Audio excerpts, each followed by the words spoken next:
All right. So, welcome. Happy Thursday. And this is our monthly compassionate communication class. I'm going to try to keep my head right in front of this light so that the lighting stays good. I'm broadcasting to you from Los Gatos, even though I could have done it from home, but my home internet is crummy and there's a bunch of other people there. So I decided to broadcast to you from the office. Our topic for the evening is home for the holidays. And if you have been following my Facebook feed, or if you came to our UU church last Sunday, I gave a sermon called the Ram Dass Test, which was this notion that there's this famous quote from Ram Dass where he says, if you think you're enlightened, go spend a week with your family. And that's always struck me because I know that most of us, we have a great chance to be enlightened when we're in our room, or we have a great chance to be enlightened when we're with other people who are kind of like kind and woke. And then when we're thrust into a situation where people are not as nice, or they haven't done a compassionate communication class, or they still have those weird beliefs that they had when you were a teenager that triggered you so much back then, we find out that they still trigger us that much. And it can be very difficult to just relax and have a good time because communication styles are so different, or it's so emotionally uncomfortable. So I wanted to use this class tonight to go over some just specific tools on what we can do to make that process a little more easy. So we're here on Zoom together, and the logistics are, I think that you can show your own video and you can also unmute yourself. I might be wrong about that. But this means we can be kind of interactive, but I'm not great at the tech yet. I know some people who are, they're real savvy at like my communication mentor does this Zoom thing and they're like, oh, so-and-so raised their hand. And I'm here, I'm like, I think that one's called Willow. I see you now. Oh my gosh. I'm like a grandpa a little bit when it comes to the tech. So bear with me on that. And we can use for interactive, this class tonight, I want to be largely interactive. I don't have a big agenda of what I hope to share with you. I mostly want to source it like, well, what's the problem? What are some real life situations? And maybe we can like dive in. And so we can do that a couple different ways. Sometimes I'll ask things and you can either raise your hand and unmute yourself, and then we can share that way. But there's also, in case you didn't notice, there's a chat function. You may have a chat box off to your right, or down at the bottom, there's a little talk bubble that says chat. And if you want to say anything, I'm pretty good at looking at the chat, and so you can just type right in there, and I will see what you're saying. Cool? Cool. Cool. Yeah. All right, so let's dive in then. And what I would love to know from you, oh yeah, and Joanne says, thanks for explaining. And so if there are any other tech questions, of course, also feel free to pipe in. I'm not a master of this format, but we can probably figure things out together. So on our way to jumping in, I'd love to hear from you, either by kind of waving or jumping on and just sharing, or you can type in the chat. What are some of the challenges when you see, oh, compassionate communication, home for the holidays? What are some of the things that brings up for you that might make you come to tonight's class? Like, what are a couple of the issues that would be great to learn a few techniques for, that we can use your time well this evening? So is there a call-in number, says Miko? Let me find out. I don't know, Miko. And that'll give me time for the rest of you if you want to type in, or you can pop on and wave at me, or just start talking. and let me know. What Never do you, mind. Caraway helped me figure it out. I found the oh, calling number. Caraway. Is Caraway there too? Yes, she's here. Hello. Oh, that's nice to hear from Caraway. All right, cool. So, yeah, Willa says you can log in from your phone, but I think it's a Zoom app. That's the phone app. I don't know if there's a call in. I'll have to figure that out. So, what do you want? What are some of the situations, the home for the holidays situations that are terrible that we might learn to communicate about? So, Miko already posts with a frowny face dealing with racism and sexism. Yeah, so this is one of the ones I sort of brought up in my sermon on Sunday because it was on the top of my head. Like, you're hanging out. Oh, hey, the turkey. Sorry, I'm a vegetarian. Oh, we got tofurkey. There was this beautiful Mexican lady, and she wasn't like the rest of it. And it's like, holy crud, Uncle Jim, that was so racist. But what do we do when that situation comes up? So that's yeah, those are some pretty difficult ones, and I have a couple ideas. What are some other needs when you go home to your family or to the office Hanukkah party? Or whatever it is you have to do, what are some of the communication challenges that come up? So Krista says, my family seems to think I've become an embarrassment because of my newfangled ideas. Yes, indeed. Newfangled ideas. So this is another one that's close to my heart because, I spent a number of years going home and it's like, oh, now you're a Buddhist. Well, when are you going to come back to the Lord? Or something along those lines.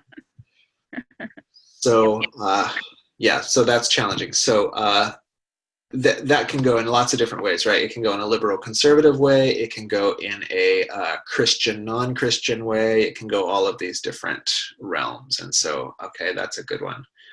And Willow says, I don't have any with family, but I'm here to learn in case I can help someone else later. Excellent work, excellent work. And this, of course, doesn't only have to deal with family holiday things, but it can be like generally it's this situation where you're in a situation where you have to communicate with people who maybe don't have the same communication style. They don't share the same ideas. And so you're in this like weird realm, and your ordinary communication tools that work in Santa Cruz and Los Gatos or something like maybe don't work as well. Eek. Anybody else want to pipe in? This is your chance to get what you want. It's not your only chance. You can ask later too. But this is your first chance to get what you want. Mick Jagger lied to you. Or wait, maybe you can't always, but you can sometimes get what you want. And this is one of those times. And I've got 1,000 old text messages. And it looks like everyone has gotten there.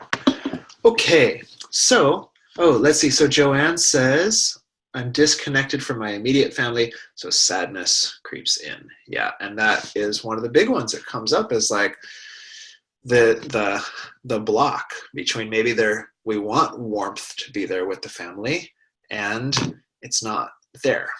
Okay, so Miko, you were first, and would you be willing to pop on and tell us a little bit about your question? Can you hear me? Yes. Okay, great. My internet is not stable enough for me to turn on the video. But Okay. so I love my family, but sometimes randomly they will start saying things that I personally have a lot of intense feelings about, such as talking about, like saying very racist terms, like using the N-word, or just speaking about whole groups of people very derogatively. And then specifically with my uncle, he will sometimes just talk about women in a way that I don't agree with, that feels very sexist to me. Speaking about women as objects and such. And I mean, most of the time, what I'm wanting is I would like to find a way maybe to get more creative or something. Most of the time, I just have to become like wood, take myself away from the situation, just go away, deal with my nervous system, and come back and hope that the subject has changed. Yeah. But yeah, I would love more tools or just, something else.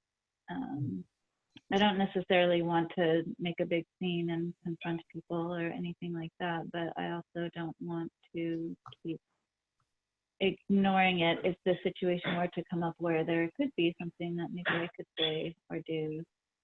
Yeah. That might be nice. Yeah.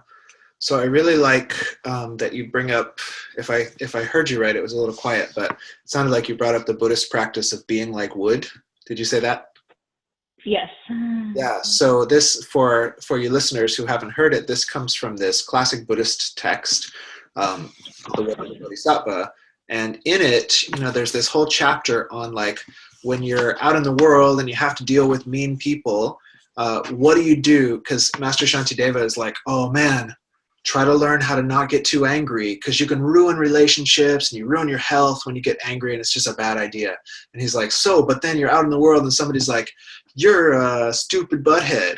Like, how do you not get angry? And he's like, okay, pretend you're a log and just like don't do anything. Like, be a piece of wood and just sit there, right? And have any of you guys tried this method as a way of dealing with intense emotions, right? So I can only see those of you who enabled your video, but I'm guessing everybody else nodded too with my psychic senses. Oh, good. And then chat room people are nodding. I like it. The internet. So maybe in the chat box, I would love to hear from a couple of us, and then maybe Miko, because it's your question, maybe you'll share verbally while they type. Like, what are the pros and cons of being like a piece of wood, right? Because in my experience of being like a piece of wood, like there are some things about it, like Master Shantideva said it in the Buddhist book for a good reason. He wasn't just being weird and archaic. And then there's also these like challenges. So what do you guys think? What are the pros and cons of being like wood?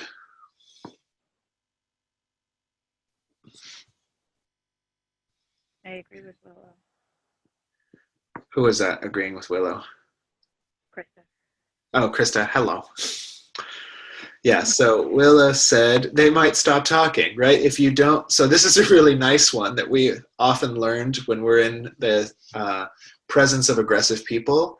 If we don't spin the wheel, sometimes the wheel will wind down on its own.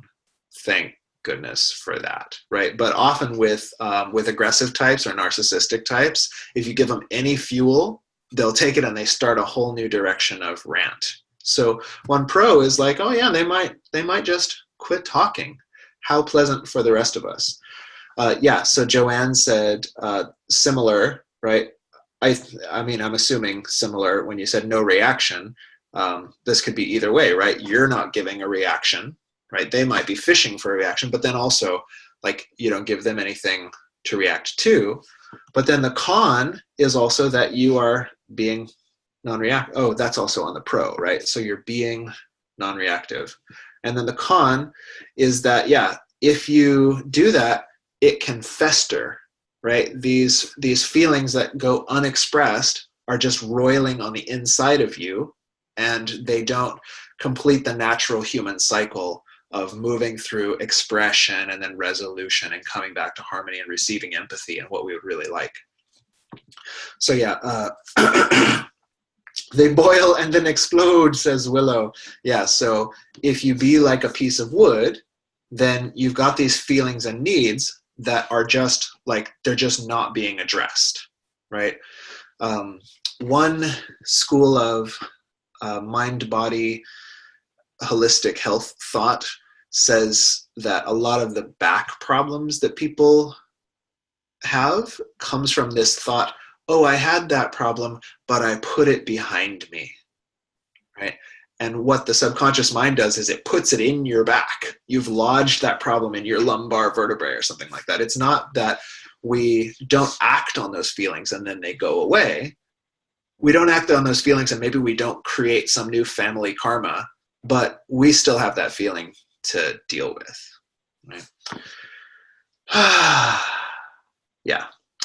And then Krista says, yeah, they seem, what do you say? There's a bunch of typos.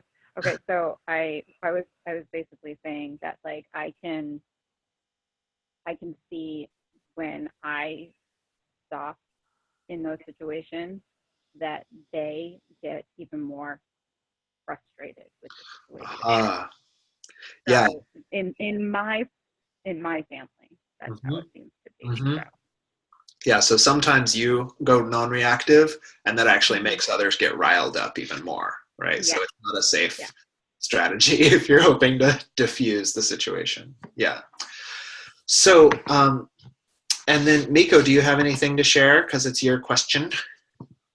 Pros and cons of being like wood? I think one of the pros for me is that I get to go have alone time and manage my nervous system, which can be enjoyable sometimes.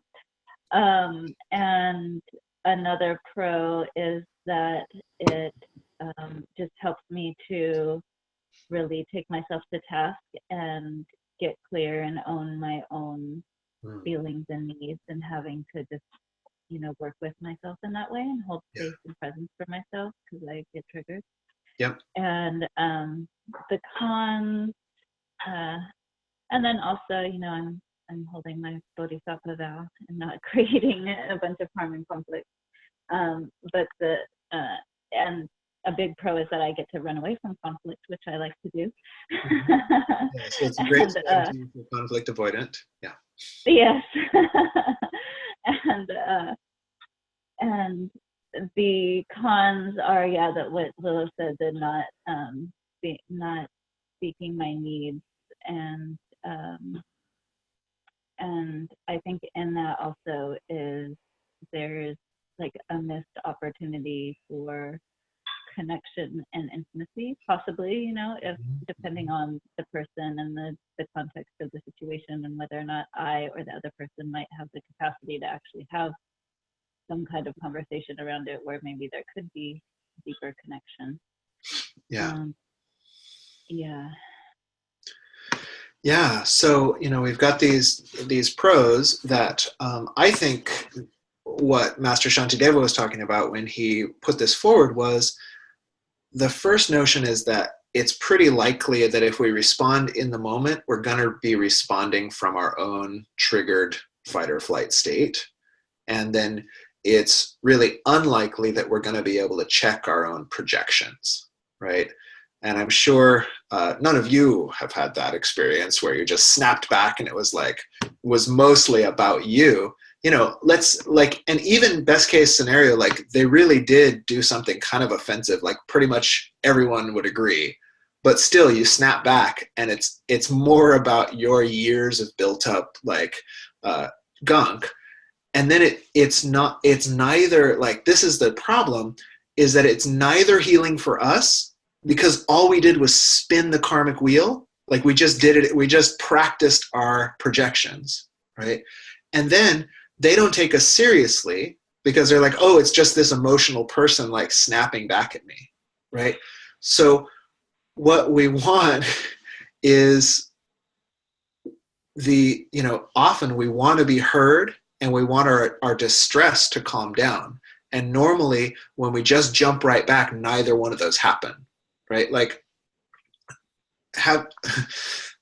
this is one of the interesting things, right? Is like, how often have you just expressed yourself and then actually found your distress to get lower?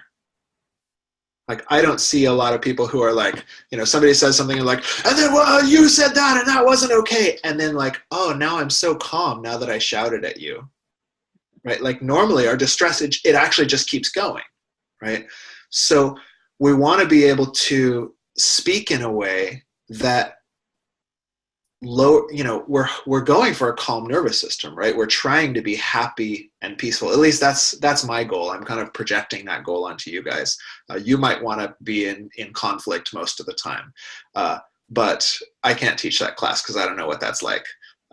So if we want this goal, we have to at least have the ability to be like a piece of wood, like the yoga text tells us. We have to have at least the ability to like manage.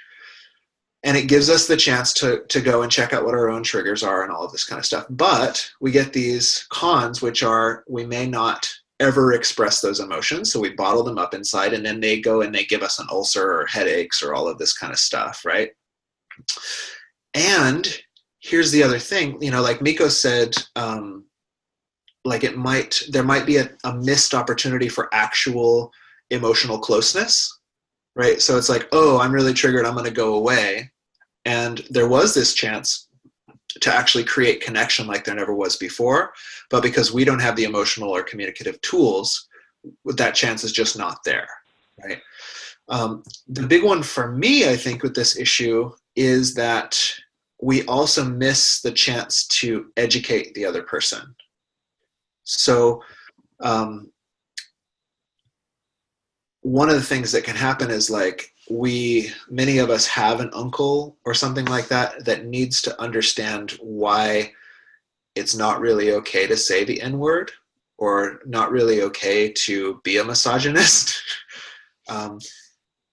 And we've got the standard 2 options, right? Okay, so now here, if you're taking notes on the class, here's a couple of things to put down.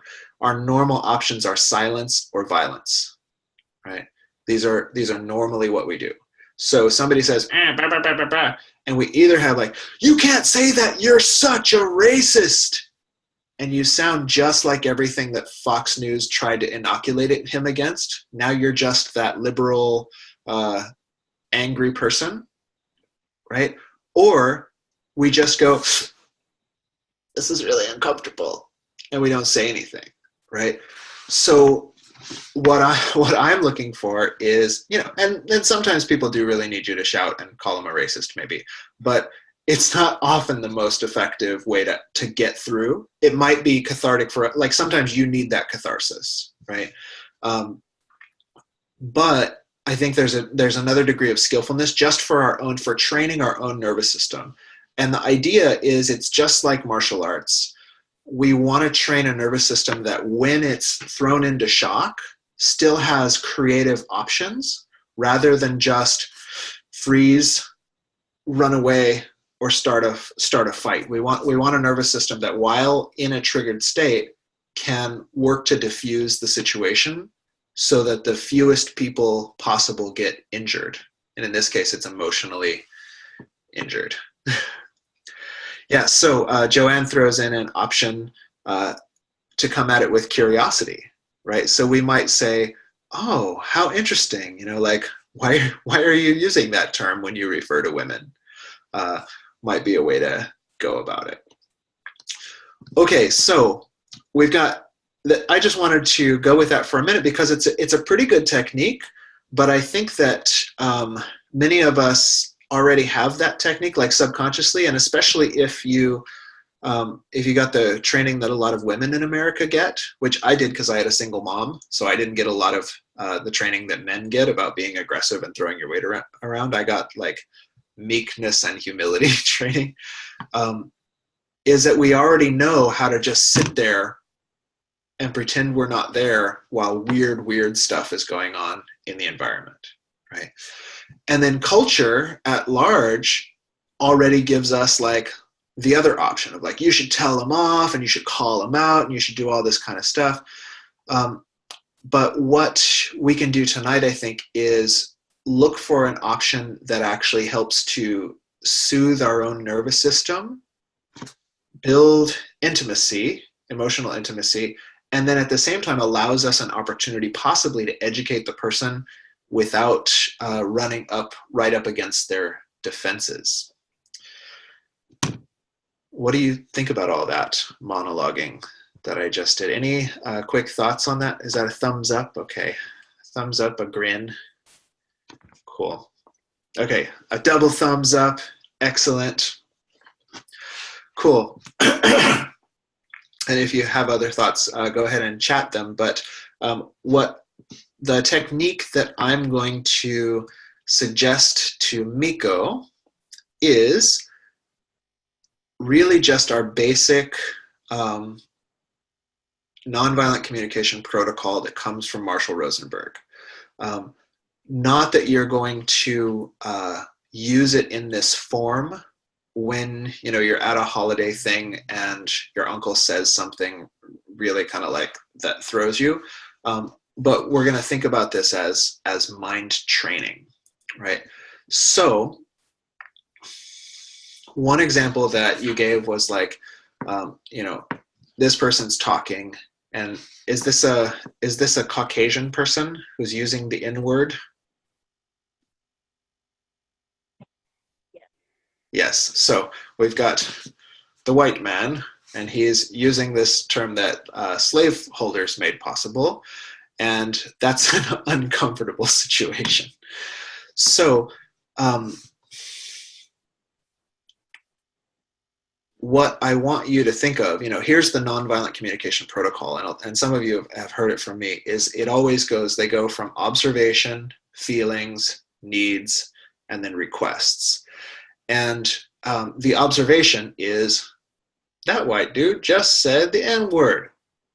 Okay, so then what you need to ask is, when so-and-so just said that, what did you feel? So let's do this one as dialogue, right? And you know the rules. Feelings are sad, mad, glad, scared, or confused, or a variation on those. And they're not things like betrayed, judged, ostracized, because those are thoughts about what the person's doing to you, not what you are feeling inside, right? So we observe, here's what they did, and then what feeling does that bring up? So let's do it here in class, Miko. When he said that word, what did you feel?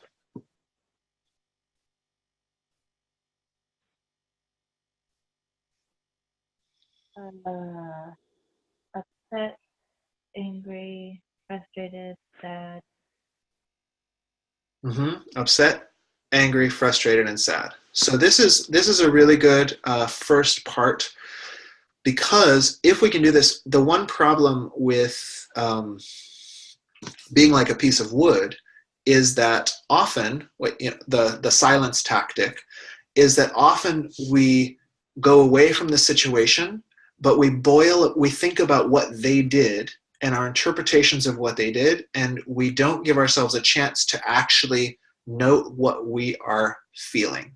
So it may sound a little simplistic, but having been a person who's, I don't know, it might just be because I am sort of like a classic man in the sense that like I personally don't always know what the heck I'm feeling. Like, it'll be the end of the day and I'm like, oh, what's so uncomfortable? I'll be like, oh wait, remember your mentor taught you to ask, what am I feeling? And I look at the little sheet and I go like, oh, frustrated. I do feel frustrated. And then all of a sudden, like all the distress, the like just free floating distress that I was feeling, like goes away, because it's like, oh, I'm actually feeling frustrated. Aha. So this is the first step, and it's quite healing because we get to feel our feelings. So even if all you added this year or next year or whatever it was, you still go in the other room and you're like, fudge, I'm triggered. Oy, I gotta go away. And then in the midst of that, you asked yourself, okay, when he said this, what did I feel? And you were able to list frustrated, upset, sad, and something else that I don't remember. I'm being a bad empathizer. I can't reflect back all of them, right? But whatever the last one was, the nervous system and the inner body actually will calm down in a different way because you're giving yourself presence to what's really alive for you, right? So this is the first step.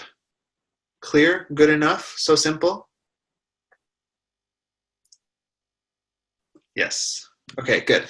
So first step, when such a kitty, when such and such happened, what did I feel? Okay, and then the next step, which luckily I think everybody here has already seen those big lists that we hand out. But the next step is your needs. So once again, the needs are things like mutuality. Mutuality is a great need, or food, or order, or a sense of purpose, or this one probably wouldn't be in this situation, but a universal human need, sexual expression, right? These are these things, like humans don't really live without them in some form, right? We need food, we need water, we need sleep, we need order, we need excitement, we need entertainment, we need creativity, we need mutuality, we need connection, right? These kind of universal needs. And then we want to make sure that we don't confuse that with a strategy to meet those needs. And the easy way to see if you've got a strategy is when you say, I need you to, then you're no longer talking about a need, you're talking about a strategy, right?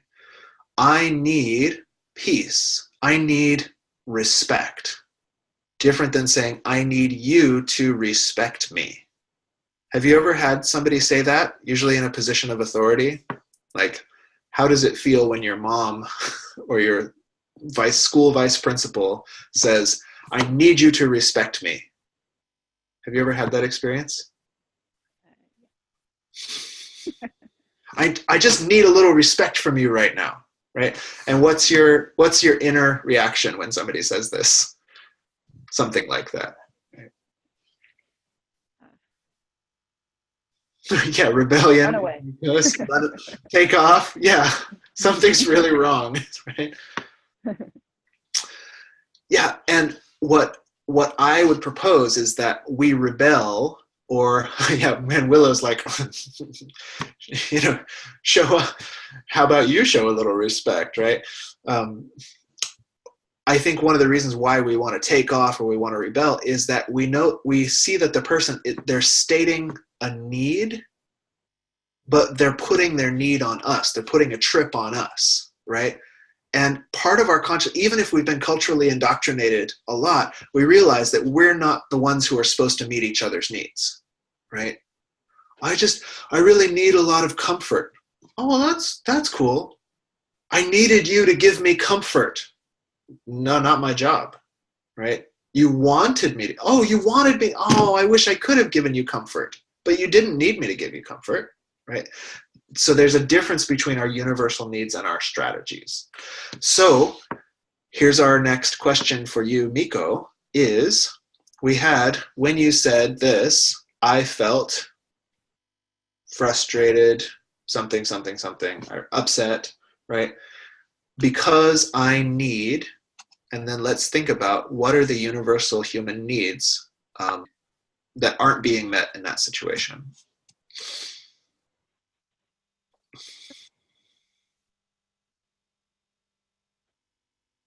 Emotional safety. Can you say it again? That was not quite understandable. Safety. Yeah. Emotional safety. Yeah. Emotional safety is a universal human need. Yeah, we don't thrive without that. Any other ones you can think of? Is that the big one? To be understood. Mm-hmm. Consideration. Uh-huh. Yeah. Yeah, a lot of the things under the to matter. Yeah. Oh, it sounds like you've got the list there. Smart. Yeah, so emotional safety, consideration, to be understood, right? And so, again, this is this tool that we're not yet even talking about anything that we're going to say to the uncle, right? The strategy might still be go out of the room and be a piece of wood, right? But when you leave the room, you're not just going to go, that was uncomfortable, and then like try to forget it, like turn on Netflix or something like that. Oh, that was uncomfortable. Oh, The Punisher. Never mind, right? which is also quite uncomfortable. Just in case you are seeking safety through watching that, don't revise that strategy. Okay, watch Iron Fist or something like that. Anyway, sorry, that's a joke that I can laugh at. So you're going to go in the other room and be like, "Oi, that was uncomfortable," and then your mind, because you watched this class and we've suggested it to you hypnotically, your mind's going to go, "Why was that uncomfortable? Oh yeah, because when he said this, I felt upset and scared and frustrated. Well, why would I feel that way? What was I needing? Oh, I was needing consideration and to be understood and emotional safety. Of course, right?" And then finally, what we want to think about, so we just did 3 of Dr. Rosenberg's first steps. Observation, what did they do, right? Feelings, how do you feel? Needs, what did you need? And then the last one is requests. So in the version where we go away into our room, what you want to think of is, well, gosh, if I had it my way, what might they have done, right? If I had it my way, or if I were able to ask for anything, what would I ask for from them, right? So maybe we can think about, and Miko, maybe you can think about and let us know if you can come up with it, like what exactly in the positive would you ask for from that person? And this one's kind of hard to be in the positive because you really want to ask like, hey, that word's not appropriate. But in the positive, you could say like, could you choose a different word? Or something like that, right? So what do you think? What would be your request if you were to make one?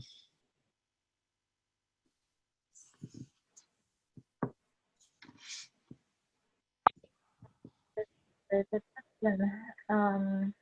This is something that I often have a hard time with, getting specific with my request.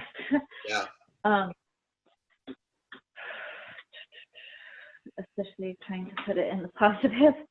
I mean, the closest I can get right now in the second is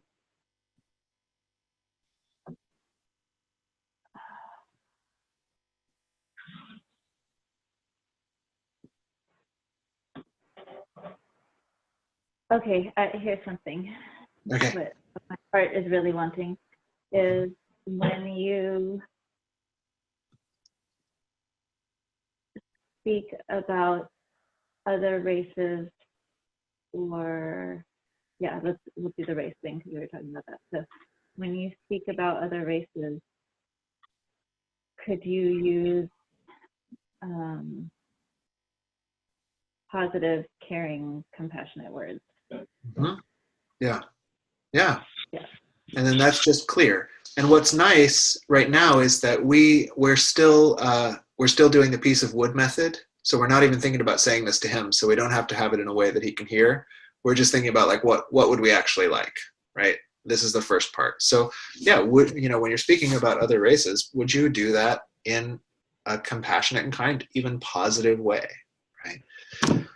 So if we do this, then we've got the first part of undermining the con from the piece of wood method, which is having emotional stagnation, right? So we go in the other room, but we don't try to stamp down the feelings of distress because our feelings of distress are a signal to our values, right?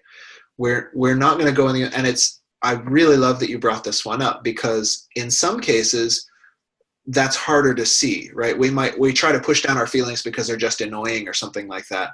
But in this case, like it's obvious, like, wait, you're talking trash about women, you're talking trash about African Americans, like, the feelings that come up are not just about you. These are feelings which are an expression of your values. And so we want to train ourselves not to tamp that down, but to actually use, like when we go, oh gosh, I'm uncomfortable, to train our mind to go like, oh, ding, ding, that's my values trying to signal me that something's a little off in this situation. So we would go into the other room and we would go through observations, feelings, needs, and requests. So that's the first half. And then I'm going to tell you one other half, but I'd love to open it up to all of us here and to see, are there any questions or comments on that little portion, just the personal emotional regulation half using Dr. Rosenberg's 4 steps? Questions or comments on that? Couple of head shakes, couple of anything in the chat box or anything anybody wants to say. Good stuff. Excellent.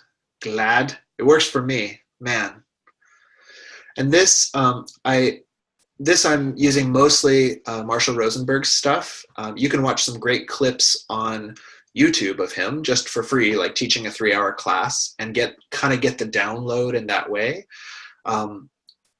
But then I also I'm kind of borrowing a method from my mentor Scott, in that he goes through this, like for couples usually is where his counseling practice is, and he says like there's a green light state where we're just talking, we're having a good time. Then there's a yellow light where somebody gets triggered, right? And so we get careful with our communication. We start using the compassionate communication. And then there's a red light, which is where one or both people are so triggered that you cannot continue. It's just going to escalate and be violent, and so you better just stop, right? That's where the piece of wood method comes in. But what he gives, which is such crucial advice, and he's again talking mostly for couples, is that you do a red light, you go in the other room, but you don't just get to take a break and be like, okay, I can't talk to you right now. Red light. You go in the other room and you have to do the challenging situation worksheet, which he gives his people that he coaches. And what it is you have to write down, what stories were you telling yourself about what just happened? What were you feeling? What were you needing? What would you ask them for? And then you have to think about, what do you think the other person was telling themselves? What do you think they were feeling? And so you have to go and process yourself and then generate a bunch of empathy before you're allowed to talk to each other again. So you don't just get to go oh, red light, shit, I'm triggered, I'm out, right? You can do that, but you have to go and then defuse your trigger. You have to go and process yourself and deal with the emotions and then come back to the situation. So this is kind of what we're talking about. So, and then Joanne says, I get stuck on the request part sometimes. It takes me longer to identify it, it seems. Yeah. And that's one thing I can mention with that, is that that's hard for a lot of us. And I believe personally that this is because we haven't been taught, at least most of us, we haven't been taught that we're allowed to ask for what we want. And so we actually don't have a lot of training in how to request stuff. We know how to demand stuff. We know how to be mad later, right? But to actually, nobody told us it was okay that when Uncle Jim says the N-word, we can say, would you please never say that word at dinner? And then and that's allowed, right? He might say no, and then we might ask in a different way. But most of our brains don't even, we just go it happened again. And the brain, I believe we actually need to train ourselves how to, the minute we have that and we quickly run through our stuff, we can then go, hey, Uncle Jim, that word really offends me. And I'd love it if while we're meeting here for dinner, you wouldn't do that. Would you be willing to choose a different word, right? So yeah, requests are hard. But the answer then is really to do this work. So this is the idea. I imagine all of us have some situations that we just kind of have to walk away from in our life. I'm blessed right now. I get a lot of them by email, which is nice because then I can just not respond till tomorrow. And then I go away from the email. I'm like, what do I feel? No, I don't have feelings. I am strong. Oh wait, no. What am I feeling? I'm feeling sad. Why are you feeling sad? So I don't think they understand me. I was trying to be kind and they took offense. Oh, so you wanted to be understood? Yeah. You wanted connection, mutual. I did. Oh, okay. Well, and then formulating a request. So we just practice in our head, not even saying it out loud. Because a lot of time, once we've processed it, sometimes we don't even need to make that request, but we practice the the skill, like greasing the wheel of making requests, right? Yes, deer in the headlights transforming into a deer with sunglasses of compassion and empathy. Exactly. So we're training the animal part of our nervous system that fights, flight, or freezes, and we're training to feel that all come on and then still be able to route blood into the creative, empathic part of our brain, right? Okay, cool. So that's the first half. And then the second half, Miko, are you ready for the hard part? That was the easy part. As ready as I'm gonna be. Okay, excellent. So here's the hard part, is that, or it's not as hard as what we've been doing, which is the good news. That if we practice this, we'll be ready in the moment to actually say something compassionate that might educate the other person, right? So this is the whole point, is that we're gonna practice in class tonight. We're gonna practice with crummy email situations that come up. We're gonna do this four-step process. What am I feeling? What am I needing? What would I request? And then what will happen, and I'm going to say something that, like, to me, it sounds kind of like a mystical unicorn, but having done it, I actually know that it's possible. What will happen is that somebody will say something offensive, right? Your nervous system will go like, oh, I think I'm about to be triggered. But then the practice that you've been doing will cascade all at once, and you'll go, oh, wow, when you said that, I felt really angry because I needed more respect for the people of this world, and I'd like to request blah, blah, blah, blah, blah. And you'll be able to, like, in the moment, before the opportune moment passes, say that to them in a kind way. So that's the challenging part, but the only reason it's really challenging is because we don't have any practice at it.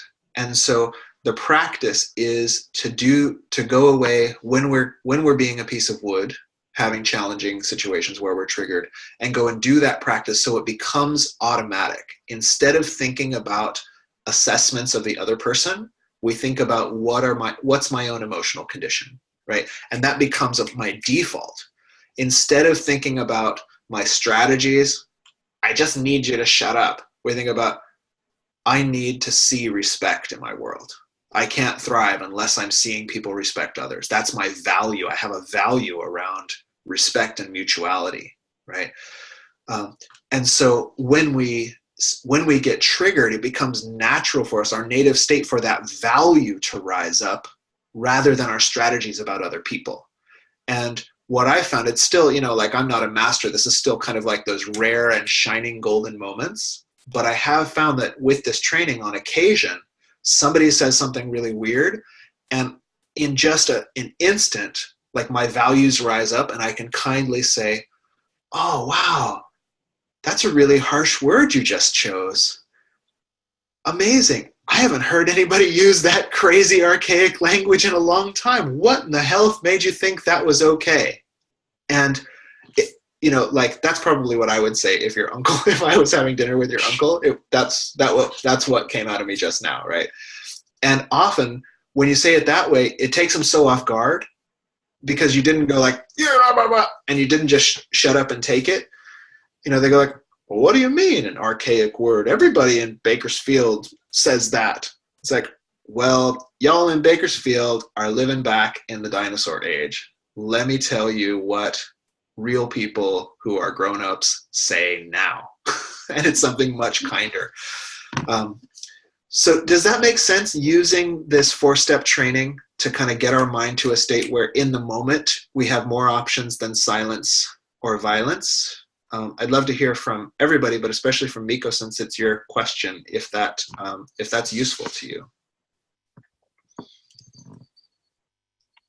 I'm a little bit clamped right now because it makes a lot of sense, and it answers a deep current longing I have in an area that I've been really stuck, especially in interpersonal relationships, where I've been practicing being like wood, and I've been practicing a lot of things that aren't as that kind of look like being like wood, but aren't being like wood. They're more neurotic. Yeah. And so having this way to train myself to be able to communicate and relate from a place of my values in a way that is kind and compassionate and not, you know, that's also in alignment with my values, that I'm communicating my values from a place of my values is exactly what I am needing. So thank you. Cool.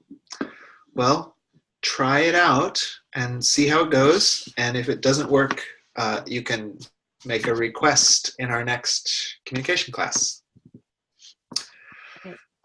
Yeah, cool. And then last notes on your question with, so we did the example of like a racist statement. One of the things that what has been surprising for me is I've seen a few examples with powerful women that I know. When somebody says something sexist, they've practiced enough that I've actually seen women, somebody says, oh, women, blah, blah, blah, blah, blah, blah, blah. And they, with like total kindness and presence, are able to go, as a woman, I'm going to have to stop you right there and disagree with you because that's not true in my experience. But I'd love to know where you got these ideas, and let's see if we can educate each other a little bit. And like, they're just like so cool and yet so powerful that like it takes the person totally, the person's like, I did not expect that at all. And it's this, we're kind of, it's outside of the realm of compassionate communication a little bit into like the skillful means of like neuro-linguistic programming or these kind of things where it's like the person's just doing their ordinary script, blah, blah, blah, blah, blah. And then women are like this and men are like this and blah, blah. And somebody like in the middle of the script, they go, and it totally derails them. And what we find if we have these kind of strange, skillful, mystic methods is that when they're derailed, the mind for a second is like open and you can actually start an authentic and spontaneous conversation rather than having to deal with the habitual cognitive dissonance scripts that we normally have to run. And so for me, having witnessed that a couple times, this idea of practicing in ourselves to where we're just like, we're comfortable with the fact that our spontaneous communication is going to be the communication of our values.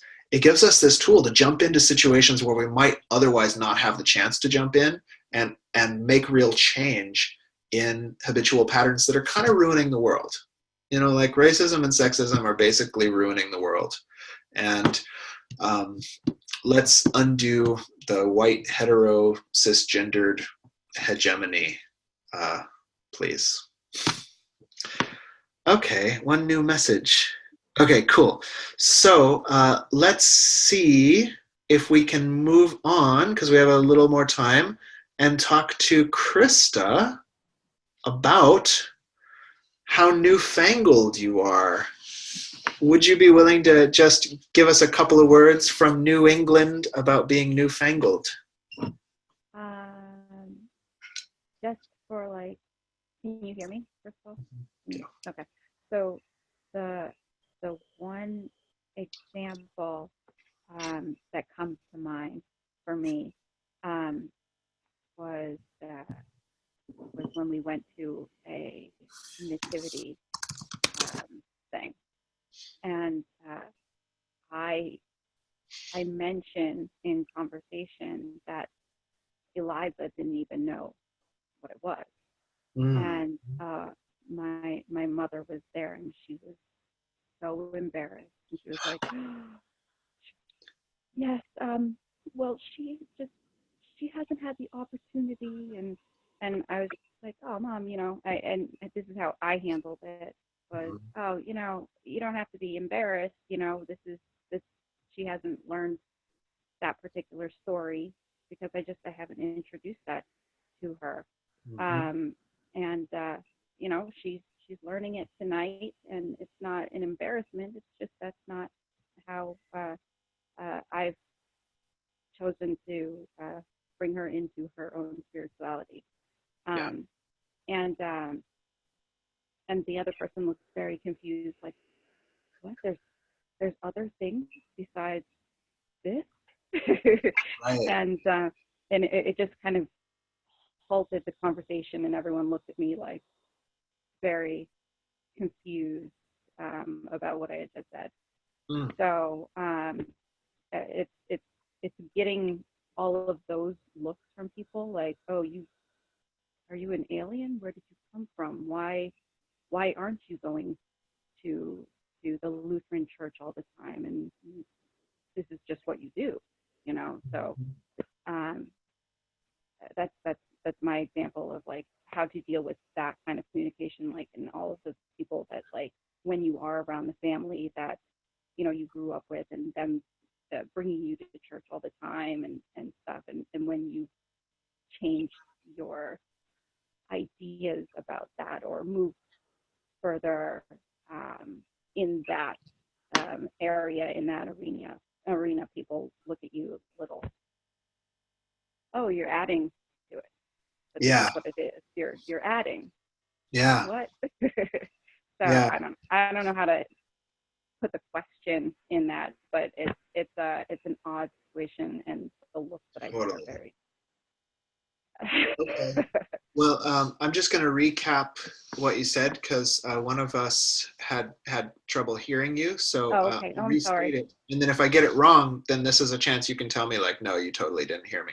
Okay. So, um, you know, the story was going to the nativity with people who are kind of just like Christianity, and the nativity in this Christmas story is the normal thing, you know. But Eliza hasn't learned the normal thing. And then upon finding that out, they're like, wait, what are you doing with this child's life? Yeah. A little bit. Right? And also, you're a weirdo. You know, right? You know. Yeah. So, and then what do we do about that? That kind of sounds like the question. Like, what do you There do it is. with that? What Right? what What do you do with that? Okay, well, I'll throw out my ideas, and then let's see if this makes any sense to you, and go that way. So where this one strikes me is that in addition to, you know, in compassionate communication, we're often talking about giving empathy to another. Right? We've heard this idea, right? You know, like, oh, to have compassion, you have to learn to give empathy and listen and blah, blah, blah, blah, blah. And what it sounds like, Krista, is that you're actually naturally giving empathy. Like, you can hear where your mom's coming from, right? You kind of told, in your description, you kind of told me, like, well, no, that's their life. And you sensed, what's that other person feeling? They were feeling confused, you know? What are they telling themselves? Like, you've got the whole nonviolent communication empathy script. Like, you're sensing, what are they telling themselves? They're telling themselves that you're not bringing this child up right with the proper religion. You know, what are they feeling? They're feeling confused. Right? Yeah. What are they needing? They're needing they're needing a sense of stability and order, right? Mm-hmm. So that's half of compassionate communication. And then the other half is, I might be making arbitrary distinctions, but let's say the other half is getting the empathy that we need for ourselves, right? So this is actually, it's kind of a good segue, because like in the technique that we used for Miko's situation, the first part is basically a practice of self-empathy, right? So it's going away in the other room and going, when that happened, what did I feel, right? When I felt that, why did I feel that? What needs weren't being met that gave me these feelings? Okay, well, what might I request from these people, right? And then we said that we could use that to train ourselves to actually speak to the person with speaking from our values, because we've done the mind training, so we don't just freeze. Our values come up and we can speak them naturally if we train over time. And that's totally cool. But then there's this slightly other principle, which is that we have to kind of evaluate whether the person we're with is going to be willing or capable to give us empathy and understanding, right? So I'm sure if you've ever had a terrible relationship, I'm sure only all of us probably have had 1 or 5 terrible intimate relationships in our lives, right? You know, you probably have known a person who was capable of giving empathy and sometimes just totally unwilling, right? Like they know all the tools, they're a human being, and they're like, no, your feelings don't matter. And then you've got other folks who like let's say this, you said this was your mom. Yeah. So your mom or her friend, right? Like they probably, I'm guessing like they'd like you to feel happy and comfortable, but because they don't understand anything outside their traditional structure, I'm assuming, they don't have any ability to actually empathize with where you're coming from. Like they're not going to be able to see your side of the story, right? So this is one of those things, and I think you guys are bringing up the great holiday questions, right? This is such a great one because it happens in that situation, but it happens all the time of like, we really would love to be seen by our family finally, and like understand, and finally like maybe sit down and have that conversation about like, well, what do you believe life's about? And they're like, oh, blah, blah, blah. What do you believe life's about? And you're like, blah, blah, blah, blah, blah. And they're like, oh, I know you so much better now. But, and I've heard about people with parents like this, or, you know, but for some of us, like that's just not going to be our household. And so that's part of the realization is that, I don't know, maybe you can reflect back, but for me, what that does is there's a little bit of grief there that like, oh, but at the same time, it's kind of an honest grief. Like there's the tense feeling like, what, when are they ever going to understand? And I want, you know, and when we kind of come down to like, oh, they just don't get it, then like that's sad, but it's kind of a grounded sad. I don't know. How does that land for you?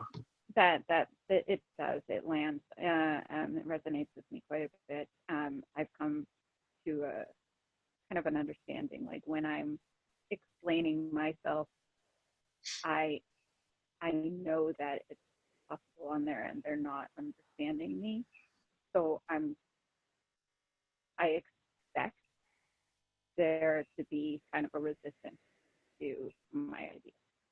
And, yeah. But it doesn't sway me from still wanting to express myself. Yeah. So that also, that would be a question is sometimes when I am still expressing myself, not in a you're wrong kind of way. That's not how I roll. But Mm-hmm. It still comes off as, you know, combative because I'm not being. That's how it lands for them. That's how it seems to land. So yeah. I understand that they're not going to understand, but I feel, you know, if I would out, I'm still just never going to, and maybe that's ego getting in the way, is like, I want to express myself. I want them to know who I am. You'd like to be known, right? Right, that means right, you know. Yeah.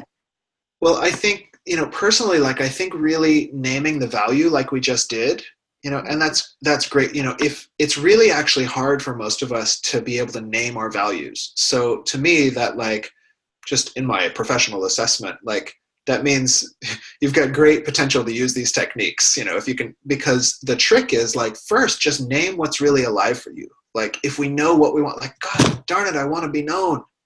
I want us to know each other. Then what can happen is that, like, we can actually mourn that.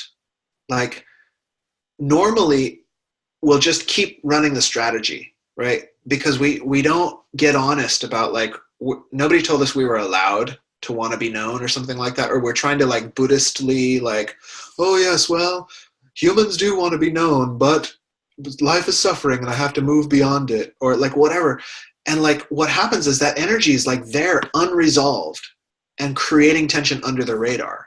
But when we go like, gosh darn it, I really want to be this mutual understanding.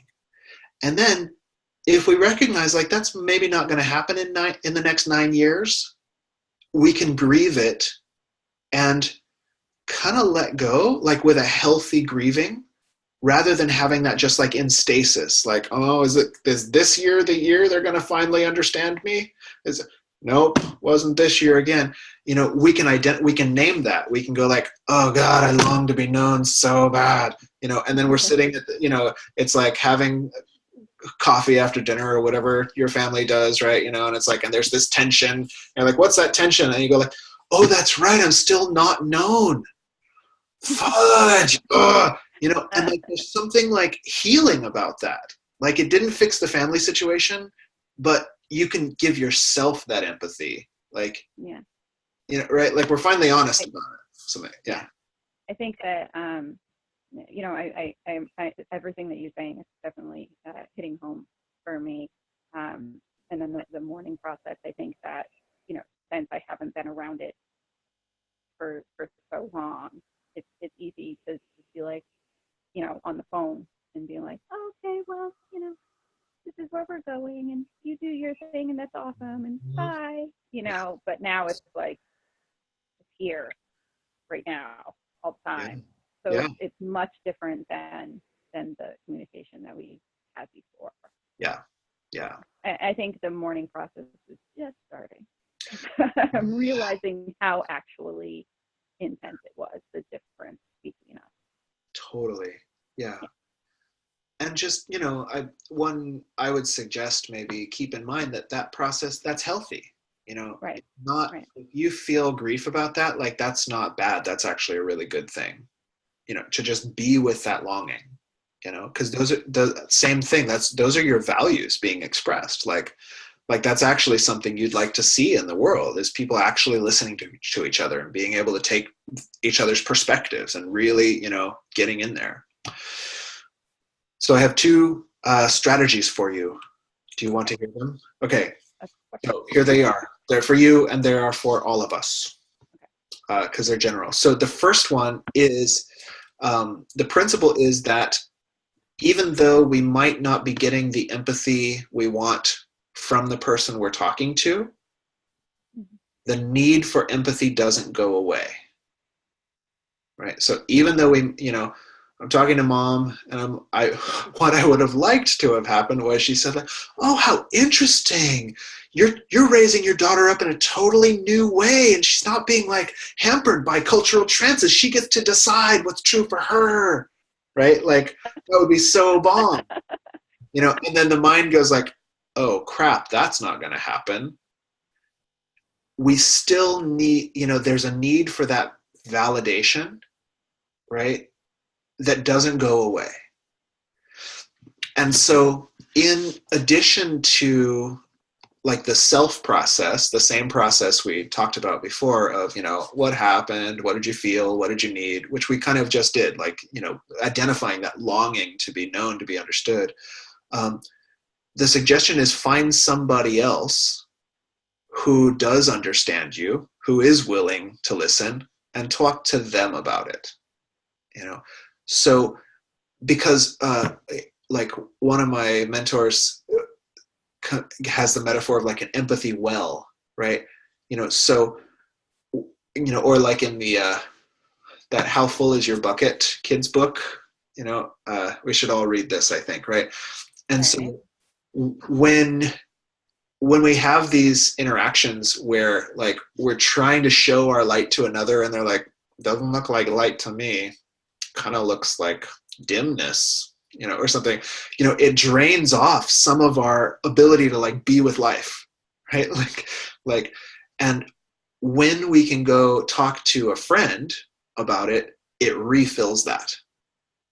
So this is this suggestion that like, not everybody is going to be able to understand us in every realm, right? Like I may be able to understand Willow in some things in her life, and then she'll say another thing and I'll be like, no, Willow, I don't get you at all. And the thing for both of us to know is that that's not my job. Like I personally, like, well, as a Buddhist, I want to be able to understand everything about everybody and be loving about it.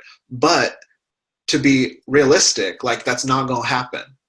And so, Willow might know, like, oh, wow, when I talk about my love of My Little Ponies, like, Fa-Jun just doesn't get it.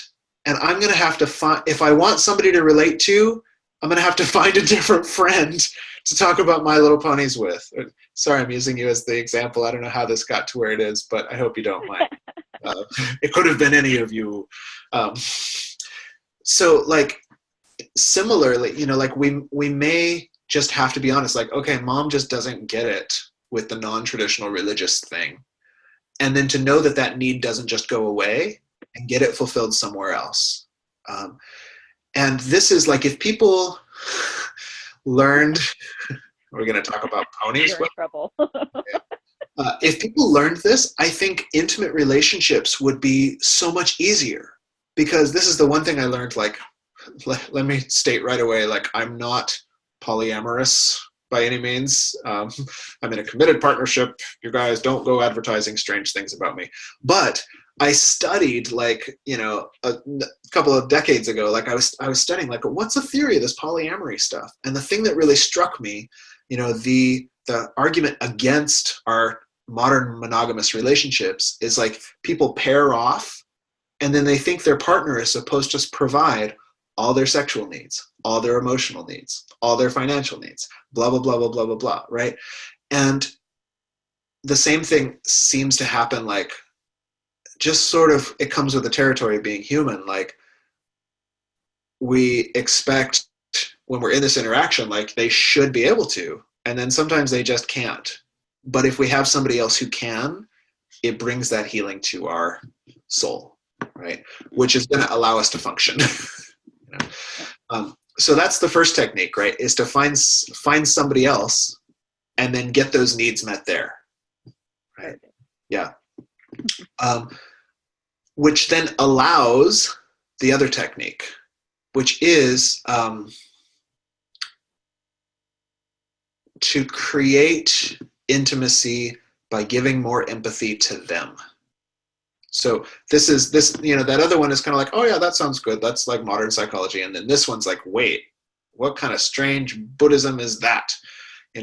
But what tends to happen is, like, we don't get the connection and the understanding that we want. And then the whole relationship kind of, like, dulls down a level, right? It's like, we're trying to talk about our deepest values, and then it keeps hitting the wall. And then the relationship starts to become like, well, what do we have to talk about then? Right? If we can't really discuss our deepest values, what's the point of this? Yeah? Weather. Yeah, and that's so stupid, right? Nobody likes that. And it's obvious that it's an expression of our discomfort around each other, right? So the answer then is, like, and you have to do the first one, because you can't be doing it out of a state of emotional lack. This is the mistake a lot of us make, is it's like, oh, okay, well, I can't get my own needs met, but I'll just try to meet the needs of others, and I'll just, do that weird American cultural trance, right? So no, we know we can't get them met in that situation, but we go get our well filled up. And then when we come to hang with our parents or whoever it is, we engage them on what we actually want to know about. Like, what are your deepest values? Oh, when you were my age, how did you relate to tradition? Oh, what is it you wish for your granddaughter? Oh, amazing. Because every time they say something, like, in that situation, what people clam up and then they say something kind of awkward. Oh, I guess it's different in California, or some crap like that, right? I don't know. I've heard that one. And then if we're on our game, meaning we filled up our empathy well by soothing ourselves, talking to a friend, like, whatever we need to do, we can hear that as, like, we do that. Oh, wow, they're really uncomfortable because they blah, blah, blah, blah, blah. And we can actually ask them, oh, I see. Well, what really, what really fills you up about your life in the church? And then all of a sudden you see the person go from like the weird cultural blinders to like, you see the light come back on in their eyes, and you're talking to a real person again, right? Rather than a robo cultural police. You're not part of the church, and it's like, no. What does church mean to you? What are your best memories of Christmas? Oh, interesting. And it's practical because it deflects the conversation off of you. Excuse me. But we still actually get to be sharing from the heart because we're giving the kind of empathy that we want. So it's like, like in Buddhism, like that's first best, but let's be honest, in human relationships, it's second best. We'd really like to get the kind of empathy we want, but little known secret of the universe, if we can't, second best is to actually give the kind of empathy that we want. And our heart feels just as warm and open because that it's that understanding and mutuality we were craving. We just created it for somebody else. So those are my tactics. I don't know how those land for you. What do you think? They're good. Okay. They land. It's hard. Dude. After so long, you kind of build like after like one thing, you build a little wall. Yeah. And then you build another wall, and it's just like very hard to scale right now. So I'm gonna try little bit by little bit all of those wonderful tactics. Totally. Yeah, and those walls, like that's just real. That's, I think, from this empathy perspective, I think that's one of the big values of like standard talk therapy is that you paid them to do so, but you finally get someone who you can just be like, and then I needed this and I wanted this and they didn't give it to me, and they're like, yes.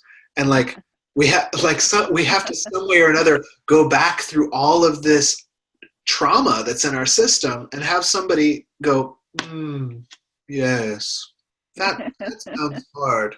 That was hard for me, right? So we can do that for ourselves through this process. We can have a friend do it. Every Friday I want to buy you drinks and tell you about my pain. And like, free drinks? Okay, cool. I love listening. Whatever we do. And then slowly but surely, like, we can unmask the heart and start to live in the world that we really want to see. So let me know how it goes. All right. Well, we've reached the official end of our time, but I have another 5 minutes in case there was anything that we missed that like people need to just jump in and like, please tell me about this, or that thing you just said, I totally disagree, or any of those things. We got up to 5 minutes. If you don't have any, we'll sign off, but do let me know if anything like that is alive for you. Questions, comments, final topics, expressions of praise and adulation. Oh yeah.